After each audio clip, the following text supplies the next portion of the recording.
everyone, I hope you all are okay. Today we will discuss one of the most important question of class 10 to prove under root 3 is an irrational number. It is there in chapter number 1 in exercise 1.3. It is one of the hottest question of class 10 board examination, so listen it carefully. So we have to prove under root 3 is an irrational number. तो हम इसे कैसे करेंगे? इसको solve करने से proof करने से पहले हम तीन कॉन्सेप्ट्स को बहुत ध्यान से समझते हैं। पहला कॉन्सेप्ट है कोप्राइम नंबर का। किसका है? कोप्राइम नंबर का। तो कोप्राइम नंबर्स क्या होते हैं? Any two numbers whose only common factor is 1 are called co-prime number, like 8 and 9, like 2 and 3, like 3 and 4, like 4 and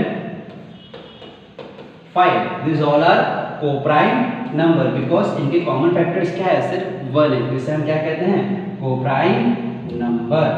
ठीक है, आगे बात समझ में। अब नेक्स्ट कॉन्सेप्ट को समझते हैं। नेक्स्ट कॉन्सेप्ट क्या है? सपोज करो यहाँ पे एक फ्रैक्शन है 4/6, यहाँ पे एक फ्रैक्शन है 6/15। अगर इसके कॉमन फैक्टर्स को हम कैंसिल आउट कर दें तो हमें क्या मिलेगा? 2/3 और यहाँ मिलेगा हमें 2/5। ठीक है, लेकिन ध्यान देने वाली बात यह है कि जब हम किसी फ्रैक्शन को उसके सिंपलेस्ट फॉर्म में कन्वर्ट करते हैं, सिंपलेस्ट फॉर्म में कन्वर्ट करने पे जो उसका न्यूमरेटर और डिनोमिनेटर होता है वो एक दूसरे का क्या होता है? को प्राइम। देखो अगर यहाँ पे आप ध्यान दो 2 और 5 भी को प्राइम है, 2 और 3 भी क्या है?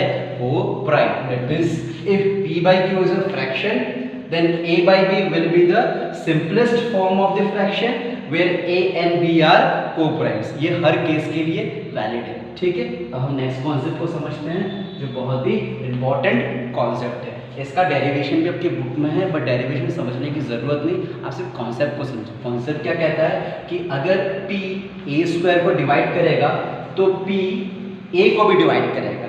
ठीक है, एग्जाम्पल अगर 3 15² को डिवाइड करता है तो 3 15 को भी डिवाइड करेगा। देखिए हम इसको देखते हैं साइड में।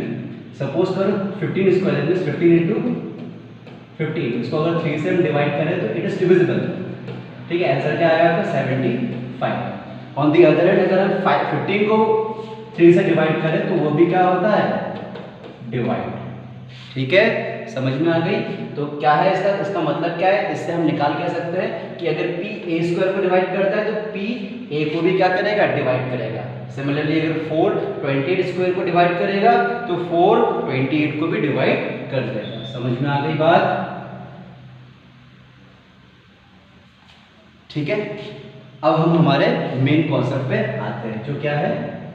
अंडर रूट 3 को इरेशनल प्रूफ करना। अब हम अंडर रूट 3 को इरेशनल कैसे प्रूफ करेंगे? हम इसे प्रूफ करेंगे कॉन्ट्राडिक्टरी मेथड। कॉन्ट्राडिक्टरी मेथड से हमने क्लास 9 पे भी बहुत सारे थ्योरम्स को प्रूव किया था, उसी मेथड का यूज हम यहाँ पे करेंगे। हमें प्रूव क्या करना है? अंडर रूट 3 को इरेशनल। लेकिन हम मानेंगे क्या कि अंडर रूट 3 क्या है? एक रैशनल नंबर। ठीक है, हम मान लेंगे कि अंडर रूट 3 क्या है? एक रैशनल नंबर।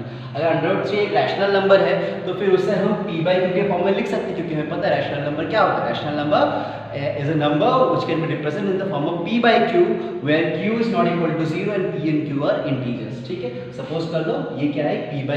अब p/q एक फ्रैक्शन है। अब इसकी कॉमन फैक्टर्स को कैंसिल आउट करने के बाद हमें क्या मिला? a/b। ठीक है, कोई सा भी फ्रैक्शन समझ लो, उसको कॉमन फैक्टर को कैंसिल आउट कर लेंगे तो उसके बाद हमें क्या मिलेगा? a/b।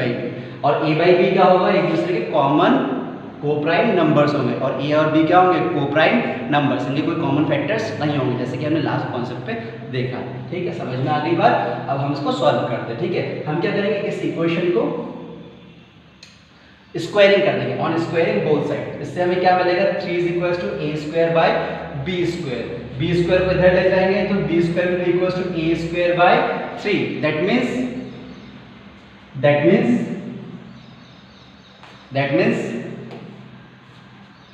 3 divides a²। that means 3 divides a², which implies that 3 will also divide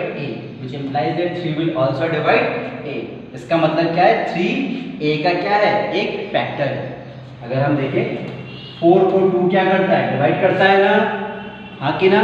तो 2 क्या होगा? 4 का फैक्टर होगा। ठीक है, इसी तरह 3 अगर a को डिवाइड कर रहा है तो 3 a का क्या होगा? फैक्टर होगा। ठीक है, अब हम नेक्स्ट स्लाइड पे हो जाते हैं। अब जब a 3 को डिवाइड करेगा तो डिवाइड करने पे कुछ एक रिजल्ट आएगा, तो उस रिजल्ट को हम मान लेते हैं c। तो हमने क्या कर दिया? a is equals to 3 को उधर ट्रांसफर कर दिया तो a is equals to क्या आ गया? 3c।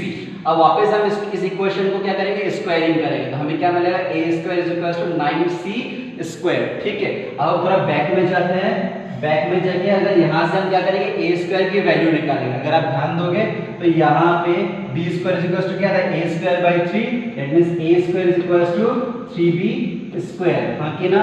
अब इस a स्क्वायर की वैल्यू को हम नेक्स्ट इक्वेशन में क्या करेंगे, पुट कर देंगे। नेक्स्ट इक्वेशन में क्या कर देंगे, पुट कर देंगे। तो इस a स्क्वायर की जगह हमने क्या पुट कर दिया, 3b स्क्वायर। 3 से 9 कैंसिल हुआ 3 टाइम्स, उसको ट्रांसफर कर दिया तो c square will be equals to b square by 3। It implies 3 divides b square, it implies 3 divides b also from the previous concept. जो क्या शो कर रहा है कि 3 किसका फैक्टर है, 3b का भी फैक्टर है। अब कंक्लूजन क्या निकल के आ रहा है कि 3 जो है आपका वो a का भी फैक्टर है और 3 जो है आपका वो b का भी फैक्टर है। प्रीवियस स्लाइड में देखोगे तो 3 किसका फैक्टर है, a का फैक्टर है, और इस स्लाइड में देखोगे आप तो 3 किसका फैक्टर है, 3 किसका फैक्टर है, 3b का भी फैक्टर है। दैट मींस 3 जो है वो a का भी फैक्टर है, b का भी फैक्टर है। लेकिन हमने स्टार्टिंग में क्या माना था कि a और b क्या है, को प्राइम है। तो को प्राइम अगर है तो उसका सिर्फ एक ही कॉमन फैक्टर होना चाहिए, जो क्या होगा 1।